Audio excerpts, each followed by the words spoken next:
और अब खबर बांग्लादेश से जुड़ी हुई। बांग्लादेश में हिंदुओं के खिलाफ हिंसा अभी भी जारी है। ठाकुरगांव इलाके में कट्टरपंथियों ने हिंदुओं के घरों को फूंक दिया है। स्थानीय पुलिस और प्रशासन एक बार फिर से नाकाम साबित हो रही है। जो भरोसा दिलाया गया था मोहम्मद यूनुस की तरफ से, अंतरिम सरकार के जो मुखिया है उनकी तरफ से, वो बेनतीजा निकलते हुए नजर आ रहा है। ये तस्वीरें आप देख सकते हैं जहां हिंदुओं के घरों में आग लगा दी गई है। ये तस्वीरें बार बार बांग्लादेश से आ रही हैं जो बताती है कि वहां हिंदुओं की, अल्पसंख्यकों के मौजूदा हालात क्या है, उनकी मौजूदा स्थिति कैसी है। ठाकुरगांव की ये तस्वीरें हैं, हिंदुओं के ये घर है जिन्हें आग लगा दी गई है। इसके पहले न केवल मूर्तियों को तोड़ा गया था बल्कि मंदिरों को भी जलाया गया था। ये 3 तस्वीरें देखिए कि किस तरीके से हिंदुओं के घरों को जलाया जा रहा है, मंदिरों को तोड़ा जा रहा है और हिंदुओं की नौकरी भी छीनी जा रही है।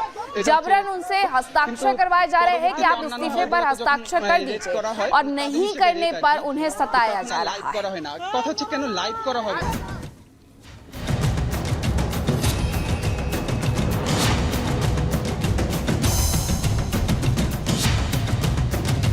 बांग्लादेश सरकार के दावे ध्वस्त।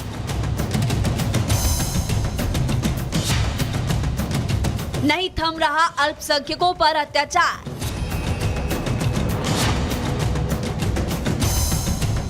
नौकरी से लेकर जायदाद पर खतरा बरकरार।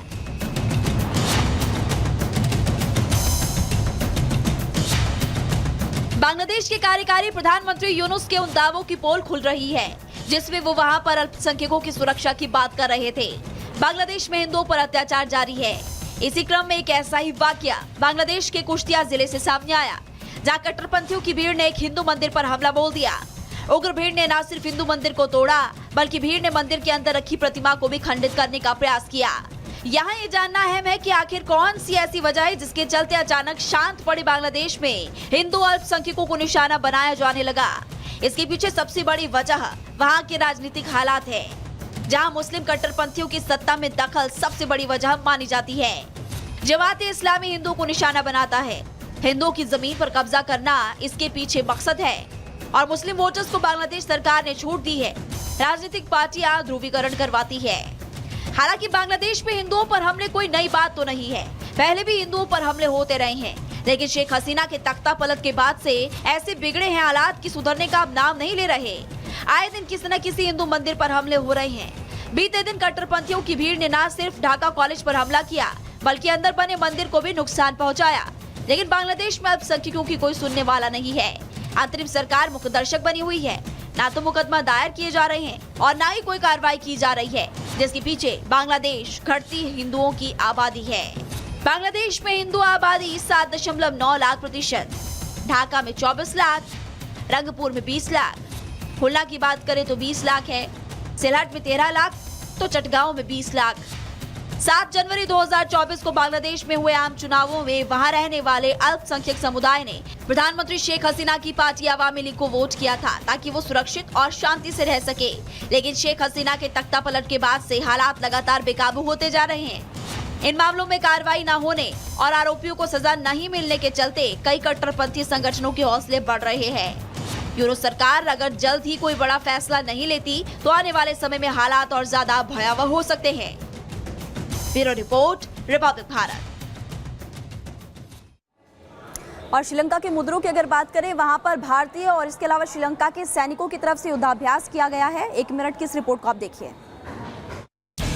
श्रीलंका के मदुरु ओया में भारत और श्रीलंका की सेनाओं ने मित्र शक्ति सैन्य अभ्यास के अंतिम चरण में भाग लिया, जिसमें स्नाइपर ग्रिड बनाकर पूरे क्षेत्र को स्कैन किया और हमले के लिए रास्ता भी साफ किया गया। मित्र शक्ति युद्धाभ्यास 12 अगस्त को शुरू हुआ था, जो 25 अगस्त तक चलेगा। कुल 106 जवान इस सैन्य अभ्यास में श्रीलंका पहुँचे हैं। सेना के जवानों ने आतंकी गतिविधियों को नाकाम करने का भी अभ्यास किया, साथ ही आईईडी का पता लगाने और उन्हें निष्क्रिय करने का अभ्यास भी कराया गया। आईईडी का इस्तेमाल लगातार सीमाओं पर आतंकी हमलों के लिए किया जा रहा है, जिसे देखते हुए सेना के जवानों को बारीकी से आईईडी की जानकारी दी गई है। भारत और श्रीलंका की सेनाओं ने मित्र शक्ति अभ्यास में डॉग को भी तैनात किया। भारतीय सेना ने बेल्जियम मेलिनोइस नामक परिणामों को एक ग्राफ पर दिखाया जाता है। परिणामों में बदलाव झूठ बोलने का संकेत हो सकता है।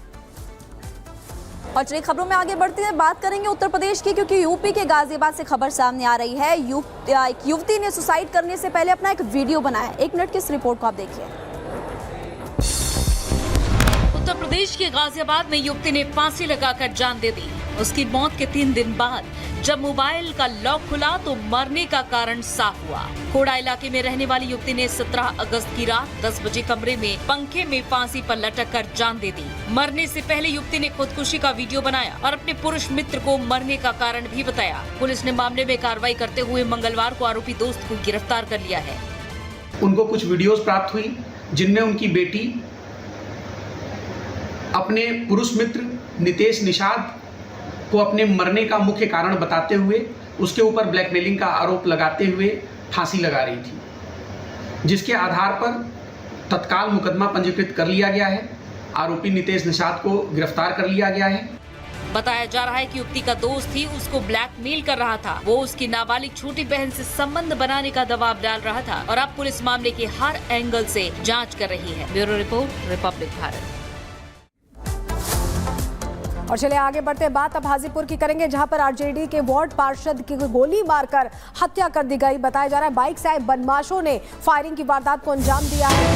गोली लगने के बाद पार्षद पंकज रॉय की मौत हो गई है, बताया जा रहा है। बाइक सवार बदमाशों ने वारदात को अंजाम दिया है। बड़ी खबर आपको बता रहे हैं, तस्वीर भी दिखा रहे हैं किस तरह से। देखिए ये बेखौफ बदमाश दिन दहाड़े इस तरह की घटना को अंजाम दे देते हैं। पुलिस बदमाशों की पहचान करने की कोशिश कर रही है। ये फुटेज हम आपको दिखा रहे हैं जिसके जरिए पहचान की कोशिश की जा रही है। बिहार के हाजीपुर में ये दिन दहाड़े गोलीकांड हुआ है। पार्षद को गोली मारकर बदमाश फरार हो गए हैं। बेखौफ बदमाशों ने दिन दहाड़े इस घटना को अंजाम दिया है, जिसके बाद अब पुलिस मामले की जांच कर रही है और इस फुटेज के जरिए आरोपियों की पहचान करने की कोशिश कर रही है।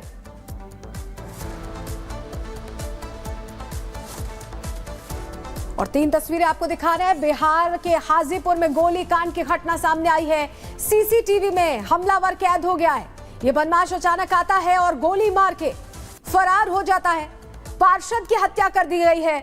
दिन दहाड़े ये घटना अंजाम दी गई, जिसके बाद अब पूरे मामले की जांच कर रही है पुलिस। पहचान करने की कोशिश कर रही है आरोपियों की।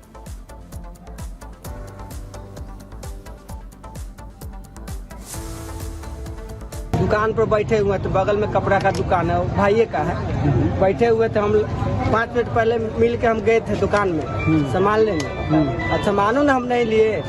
इसके अंदर में घटना हो चुका था। तीन था। एक गाड़ी था, पल्सर गाड़ी था। कौन गाड़ी था? Pulsar bike? पल्सर था, 3 था। और कितना राउंड गोली चला है? गोली चला है 10 से 12 राउंड सर। और लगा कितना? लगा है तो हम सर नहीं बता सकते हैं।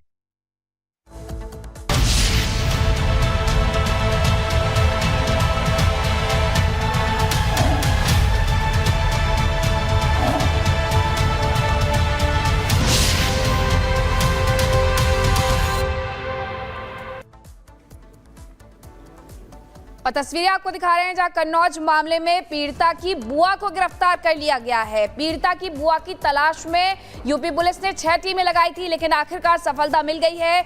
और जो बुआ है उसकी भूमिका भी संदिग्ध नजर आ रही है। आरोपी नवाब यादव के साथ मौजूद थी आरोपी बुआ, तस्वीरों में कैद हुई थी, जिसके बाद उसे ढूंढा गया और अब सामने आई है।